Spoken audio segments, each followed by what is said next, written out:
जय श्री कृष्णा। प्रिय दर्शकों, आप सभी को मकर संक्रांति की ढेरों शुभकामनाएं। आज के इस वीडियो में हम बात करेंगे कि मकर संक्रांति पर आपको कौन सी वस्तुएं दान करनी चाहिए, कौन सी वस्तु में दान नहीं करनी चाहिए, वो कौन से विशेष 14 दान है जो मकर संक्रांति पर सर्वाधिक कल्याणकारी कहे गए हैं। मकर संक्रांति पर दान क्यों करना चाहिए, ये जो दान आप मकर संक्रांति पर करते हैं ये जीवन में कहाँ काम आता है, या जीवन के पर्यंत इसका क्या लाभ मिलता है, बताएंगे। मकर संक्रांति पर अगर आपने अभी तक दान नहीं किया था, शुरू करने जा रहे हैं, तो पहली बार क्या वस्तु दान करें, इसको दान को करना कैसे चाहिए, दान देने की विधि क्या है, क्या कुछ संकल्प करना चाहिए, हाथ फेर के मनस के देना चाहिए, कैसे देना चाहिए, ये दान किस किस को दिए जा सकते हैं, 14 वस्तुएं किसको दान देनी चाहिए, और मकर संक्रांति का जो दान है वो किसके निमित्त कहा गया है। इस प्रकार से संपूर्ण जानकारी मकर संक्रांति पर किए जाने वाले दान, पुण्य और 14 वस्तुओं से संबंधित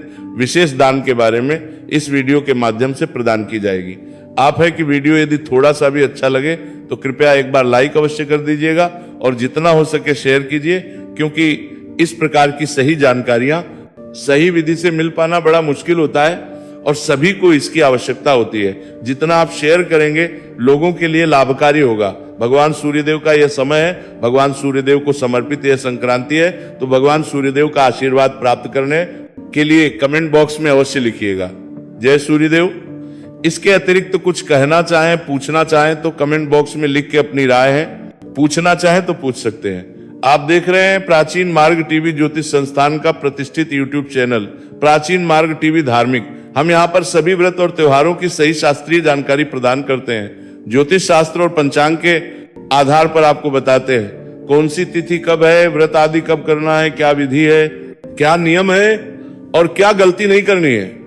यदि आप सभी व्रत और त्योहारों की सही शास्त्रीय जानकारी पाते रहना चाहते हैं तो कृपया चैनल को सब्सक्राइब कीजिए और बेल आइकन को प्रेस, जब आप सब्सक्राइब का बटन दबाएंगे तो वहां एक घंटी का निशान बना हुआ आएगा, उसको अवश्य दबाइएगा, तभी आपको हमारे सारे वीडियो प्राप्त होंगे, अन्यथा आपसे जानकारी छूट जाएगी।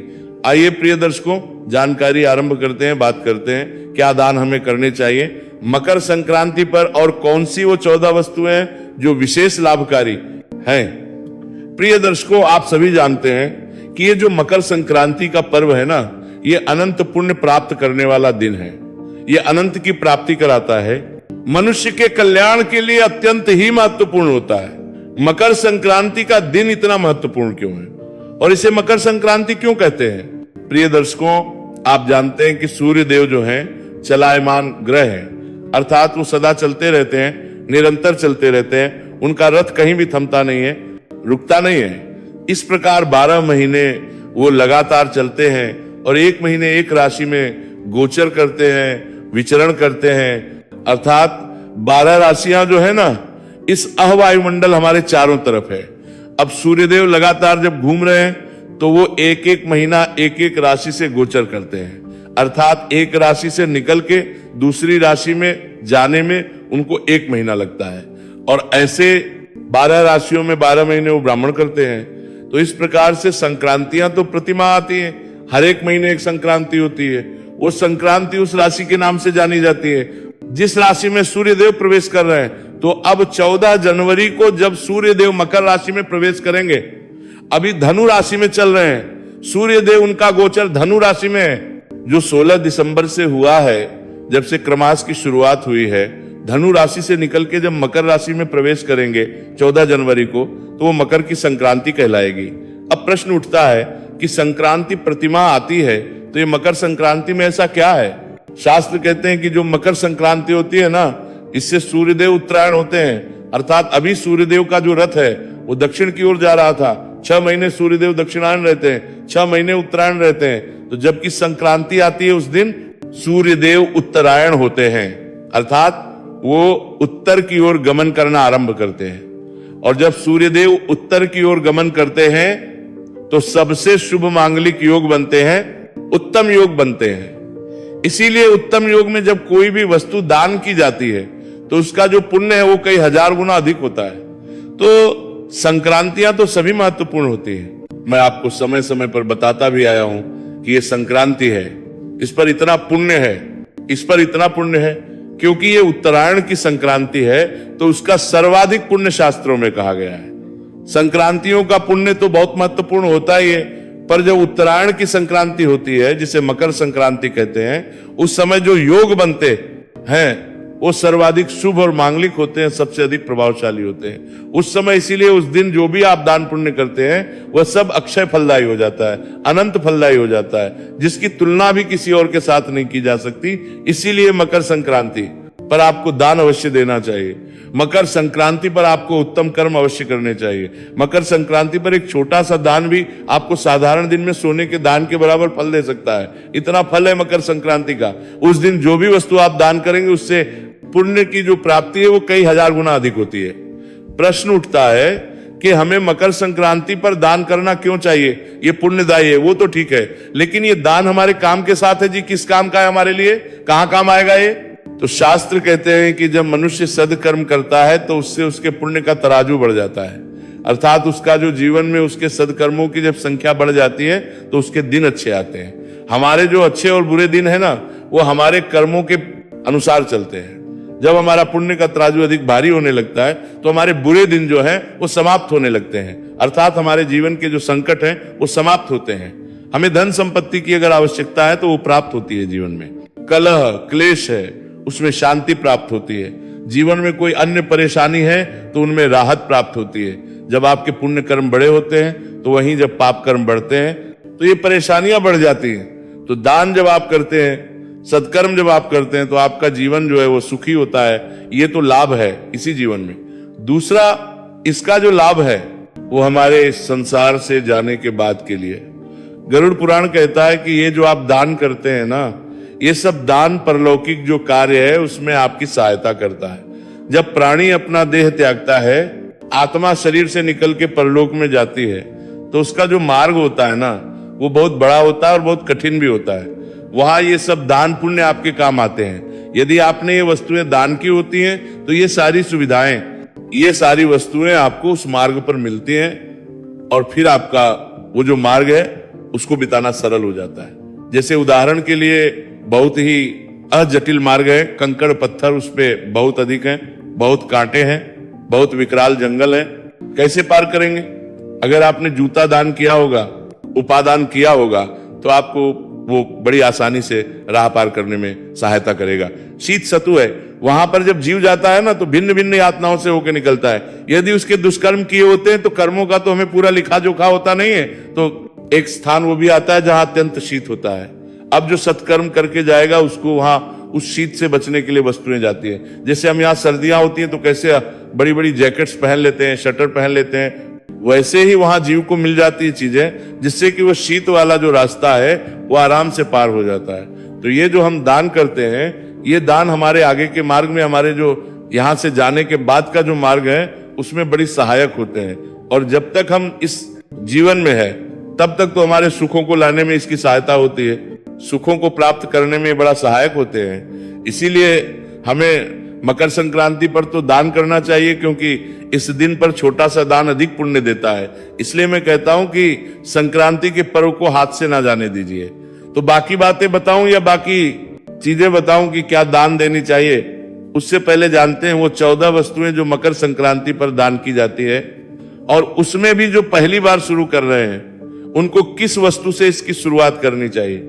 और ये जानकारी हमारी युवा पीढ़ी के लिए बड़ी महत्वपूर्ण है, क्योंकि देखिए जो हमारे बड़े बुजुर्ग हैं, जो हमारी माताएं बहनें हैं, पहले से करते आ रहे हैं, उनको जानकारी जो युवा पीढ़ी है ना, जो अभी इस आस्था के समुद्र में गोता लगाने के लिए तैयार है, तो उनके लिए बड़ा महत्वपूर्ण हो जाता है जानना कि वो कैसे शुरुआत करें। और उनको जब सही जानकारी प्राप्त हो जाएगी ना, तो आप यकीन मानिए वो हमारे इस कर्म को और उत्तम तरीके से करेंगे। तो अब जो भी लोग पहली बार दान करने जा रहे हैं, मकर संक्रांति का 14 वस्तुओं का जो नियम होता है ना, अगर आपने पहले कभी नहीं दिया है और आप पहली बार शुरू करना चाहते हैं, तो ऐसे किसी भी व्यक्ति के लिए, चाहे महिला है, पुरुष है, बुजुर्ग, जवान है, उन सब के लिए पहली वस्तु जो है वो जो शुभ और मंगलकारी कही गई है वो होती है गोला। आपको गोले से शुरुआत करनी चाहिए, तो आप 14 गोले का दान कीजिए। 14 गोले जो गोलागिरी आती है ना, जो पूजा में प्रयोग होती है, हवन की पूर्णाहुति में, भी दी जाती है। तो या तो 14 गोले ले लीजिए आप, 14 गोले नहीं तो उनके स्थान पर नारियल भी ले सकते हैं, 14 नारियल ले लीजिए और आप उसका दान करें। अब इनका दान करना कैसे है ये मैं आपको अंत में बताऊंगा कि जो वस्तुएं इनको दान कैसे करना है। मैं पहले वस्तुएं बता देता हूं 14 कौन सी है, फिर लास्ट में बताऊंगा कि इनको दान करने से पहले आपको क्या कोई संकल्प करना है, पूजन करना है या क्या करना है। तो पहली शुरुआत आप जो है वो करना चाहते हैं तो गोले से कीजिए। 14 गोले आपको इसमें लेने हैं या 14 जटा वाले नारियल आप ले सकते हैं, ये समय से लेके रख लीजिएगा। दूसरी जो उत्तम वस्तु है वो है सुहाग की वस्तुएं।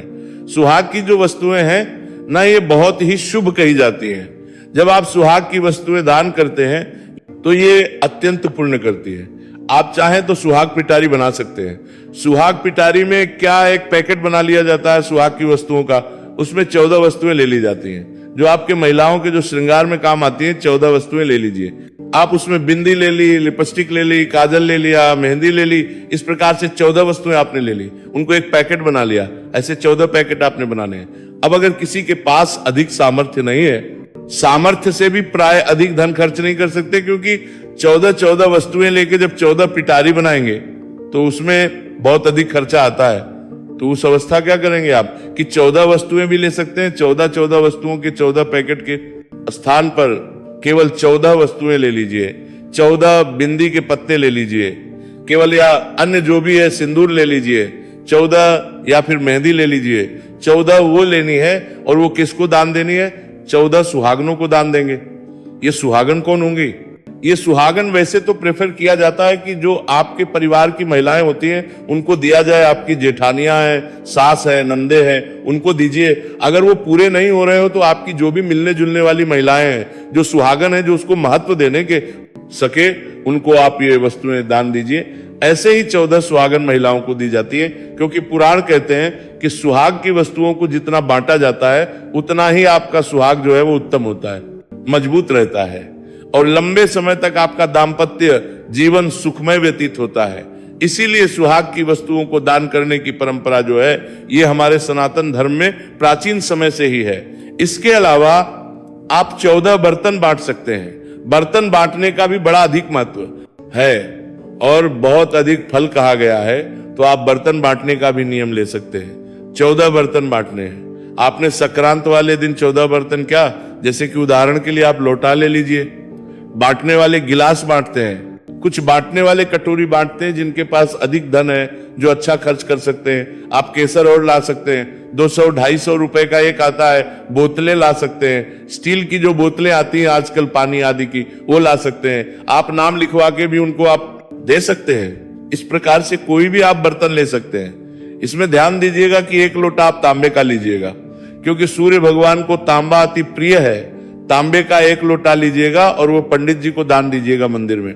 अगर आप बर्तन बांट रहे हैं तो 14 में से 1 तांबे का लोटा लीजिएगा। फिर कहूं कि तांबा जो है सूर्य भगवान को अति प्रिय है, इसीलिए तांबे के लोटे का दान मकर संक्रांति पर अधिक उत्तम रहेगा। इसके अतिरिक्त आप पूजा की घंटी सकते हैं, जो गरुड़ जी कहते हैं। हम जैसे आरती करते हैं ना, आरती करते हैं हम भगवान की, तो वो जो घंटी बजाते हैं उसको गरुड़ जी कहते हैं। तो आप 14 गरुड़ जी बांट सकते हैं, क्योंकि सभी के घरों में मंदिर तो है, सभी को दीजिए। एक एक इसके अतिरिक्त आप थाली दे सकते हैं। ध्यान दीजिएगा कि बर्तनों में अगर तांबे और पीतल का प्रयोग अधिक किया जाए ना, पीतल या तांबा जो बर्तन में प्रयोग हो वो अधिक फल देने वाला है। पीतल या तांबे के बर्तन अधिक पुण्यदायी कहे गए। अच्छा, जब आप बर्तन दान देंगे तो एक बात का ध्यान और रखिएगा कि बर्तन ऐसे ही खाली नहीं दिया जाता है। बर्तन में आपको कुछ ना कुछ रख के देना चाहिए, कुछ भर के देना चाहिए। जैसे आप गिलास दे रहे हैं, लोटा दे रहे हैं, कुछ दे रहे हैं ना, तो उसमें या तो थोड़े चावल डाल दीजिए, थोड़े गेहूं दे दीजिए, कुछ ना हो तो 2-2 लड्डू रख दीजिए, फल रख दीजिए, मूंगफली रख दीजिए, या तिल से बने हुए लड्डू रख दीजिए, तिल से बनी हुई कोई मिठाई रख दीजिए। ऐसे कुछ ना कुछ भर के आपको देना है। बर्तन को कभी भी खाली दान नहीं किया जाता है, इसका ध्यान रखिएगा। ये 14 आइटम आपको लेने हैं। इसमें आप दिए ले सकते हैं, बहुत अधिक फलदायी है। पीतल के दिए लीजिए 14, आप 14 लोगों को बांटिए। आप देखिए उनमें जब दिया जलाया जाएगा उससे जो पुण्य मिलेगा वो बहुत अधिक होगा। आप 14 दिए लीजिए। आप लंच बॉक्स बांट सकते हैं। इस प्रकार से वस्तुएं बहुत हैं। इनमें से आप जो भी चाहें, जो आपके सामर्थ्य है वैसे बांट सकते हैं। इसके बाद आप वस्त्र दान दे सकते हैं। 14 वस्त्र बांटने की आपको आवश्यकता है। 14 क्या वस्त्र लें आप चाहे तो 14 स्वेटर ले सकते हैं। महिला देने हैं, 14 महिलाओं के लिए स्वेटर ले लीजिए। 14 कंबल ले सकते हैं, 14 कंबल ले लीजिए। एक कंबल पंडित जी को दीजिएगा, बाकी आप बाकी लोगों में बांटिएगा। अच्छा, ये आवश्यक नहीं है कि ये 14 वस्तुएं आप परिवार के लोगों को ही दे या संपन्न लोगों को ही दे। एक ब्राह्मण को दीजिए, बाकी आप किसी गरीब को दे सकते हैं। ब्राह्मण को इसलिए आवश्यक है दान देना क्योंकि ब्राह्मण को जो दान देते हैं उसे पुण्य अधिक प्राप्त होता है। ब्राह्मण को दिया जाने वाला जो दान है वो सर्वाधिक पुण्यकारी शास्त्रों में कहा गया है। इसीलिए आपने एक न वस्तु ब्राह्मण को अवश्य देनी चाहिए, और ब्राह्मण में भी योग्य ब्राह्मण को, ऐसा नहीं किसी भी अब्राह्मण। केवल जात से ब्राह्मण होना नहीं, उसकी योग्यता होनी चाहिए, अर्थात वह भगवान की भक्ति करने वाला हो, वेद पाठ का अज्ञाता हो, वेदों को पढ़ने वाला हो, भगवान की कथाएं करने वाला हो, जो पुण्य कर्म करता हो, जो भगवान की भक्ति करता हो, ऐसे किसी ब्राह्मण को दान दिया जाए, वह सर्वाधिक पुण्यदायी कहा गया है। तो कपड़े ले सकते हैं, कंबल, स्वेटर, शॉल। अच्छा, इसमें रंग का कोई भेद नहीं है। ऐसा नहीं है कि काला नहीं लेना या नीला नहीं लेना। इस दान में कोई भी रंग ले सकते हैं, और उन्हीं वस्त्र बहुत अधिक शुभदायी कहे गए हैं। उन्हीं वस्त्र में आप टोपी ले सकते हैं, कैप जो आती हैं उनकी बनी हुई गरम, वो भी ले सकते हैं, कम पैसे में आ जाती हैं, 14 और आराम से बांटी जा सकती है। आप बेडशीट बांट सकते हैं, आप टॉवेल का दान कर सकते हैं, तौलिए जो आते हैं, आप सूट बांट सकते हैं, आप साड़ियां दे सकते हैं, 14 साड़ियां लोग तो ब्लाउज पीस भी देते हैं। अगर आपके अधिक वो नहीं है तो आप ब्लाउज पीस बांटिए। आप जुराब दान कर सकते हैं, 14 सेट जुराब के ले आइए, या 14 पैंट शर्ट बांट सकते हैं। पाठ पूजा के लिए जो आसन प्रयोग होते हैं ना, वो आसन बांट सकते हैं। आप 14 आसन बांट सकते हैं। तो जितना आप गर्म कपड़े और गर्म वस्त्र दान करेंगे, ये बहुत कल्याणकारी होगा। जैसा कि मैंने आपको बताया कि जब आत्मा का अंतिम सफर होता है, उस समय ये वस्तुएं बड़ी काम आती हैं। जब शीत मार्ग को आप पार करेंगे तो वहां ये उन्हीं वस्त्र आपके लिए बड़ा ही सहायक रहेंगे। लड्डू गोपाल की पोशाक, आजकल सभी के घरों में लड्डू गोपाल है। आप 14 लड्डू गोपाल की पोशाक लाइए, वो बांटिएगा, फल बहुत अधिक है। आपको चप्पल या जूते का दान करना चाहिए। जूते या चप्पल का दान जीवन में कम से कम एक बार आपको अवश्य करना चाहिए।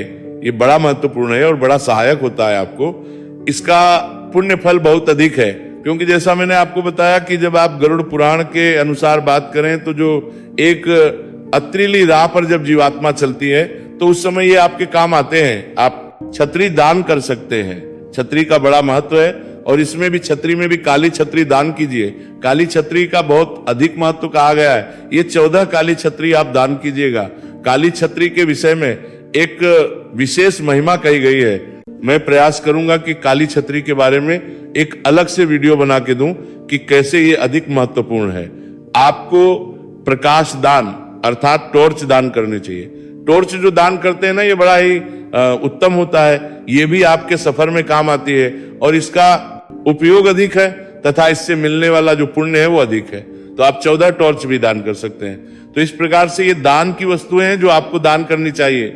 14 वस्तुएं जो मैंने इनका जब आप दान करेंगे, केवल जो भी वस्तु चुने वो 14 आपको गिनती में लेनी है और वो दान करनी है। कैसे ये 14 ले लिया आपने, इकट्ठी कर लीजिए, 14 जगह पे रख लीजिए इनको। जो आपका पूजा स्थल है वहां पे पहले गंगा जल युक्त जल से छींटे देके उस स्थान को शुद्ध कीजिए। वहां पे इन वस्तुओं को रखिए, फिर हाथ में जल लीजिए, अक्षत लीजिए, और भगवान नारायण का ध्यान करते हुए 3 बार बोलिए, श्री विष्णु श्री विष्णु श्री विष्णु। अपना नाम, अपना गोत्र जिस स्थान पर बैठकर संकल्प कर रहे हैं, वहां का मकान, क्षेत्र का नाम, शहर का नाम, माघ कृष्ण पक्षी, मकर संक्रांति उपलक्ष्य वस्तु के स्थान पर जो भी आप वस्तु दान कर रहे हैं वो वस्तु बोलिएगा। और वो जो हाथ में जल है उसको चारों तरफ घुमाइए। जो 14 वस्तुएं हैं उनके चारों तरफ घुमा के और उसको छोड़ दीजिए, हाथ जोड़ के कीजिए। और उसके बाद आप ये वस्तुएं उपयुक्त लोगों को दे देंगे। जो 14 लोग हैं, आप जिनका भी चुनाव आपने किया होगा, किन किन को देना है वो आप दीजिएगा। इसके अतिरिक्त एक प्रक्रिया जो हमारे घर में माताएं करती आई हैं कि अगर आप संकल्प इस प्रकार से ना कर पाए तो सीधे हाथ में अपने जल लीजिएगा, और जो महिलाएं कर रही हो अपने साड़ी का पल्लू उसमें अवश्य लगा लीजिएगा, और उसके बाद उस जल को चारों तरफ घुमाइएगा उन वस्तुओं के, 14 वस्तुओं के, और उसके बाद छोड़ दीजिएगा नमस्कार करके, और फिर आप वो वस्तुएं दान कर क्योंकि संकल्प करना सबके लिए संभव नहीं था। इसलिए प्राचीन प्रकार से जो हमारी माताएं बहनें वो इस प्रकार से ही इसको हाथ फेरना कहती हैं। इस प्रकार से जल लेके घुमा के चारों तरफ से और छोड़ दिया, उन सबको हाथ लगा दिया, इसको हाथ फेरना कहते हैं। और उसके बाद हाथ फेरने की ये प्रक्रिया करके फिर ये सभी वस्तुएं जिन जिन को देनी है उनको दे दी जाती है। ये थी जानकारी संक्रांति की 14 वस्तुओं के विषय में। और भी बहुत सारी ऐसी वस्तुएं हैं जो दान की जाती हैं। 5 वस्तुओं को दान की जाती हैं का महत्व भी बहुत अधिक है। उसके विषय में वीडियो जल्दी आएगा। भगवान कृष्ण सबका कल्याण करें। हरे कृष्ण।